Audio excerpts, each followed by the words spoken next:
MIM. कधीतरी स्वप्नात वाटलं होतं का MIM येऊ शकेल? पण तुमच्या आमच्या या गटबाजीमुळे, मतभेदामुळे आणि आणखीन काही गोष्टींमुळे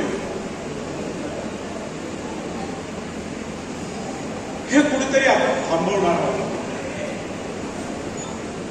हे कुठेतरी आपण ही जी वज्रपुट आहे ही अशी आहे. आता आपली वज्रपुट नाहीच करत आपण एक एक बोट आपण दुसऱ्यावर हाणायचा प्रयत्न करतोय.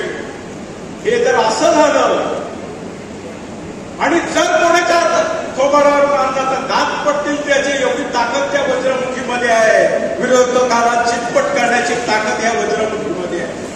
हे जर सर्व एकत्र झाले आणि फक्त संघटनेला त्या ठिकाणी निवडून द्यायचं आहे, संघटनेला मोठी करायचं आहे. मी आज ना उद्या माझ्या नशिबाने मोठा होईनच संघटनेच्या ताकदीवर, पण आज माझी उद्धव बाळासाहेब संघटना ही टिकली पाहिजे, वाढली पाहिजे, मोठी झाली पाहिजे. उद्या फक्त त्या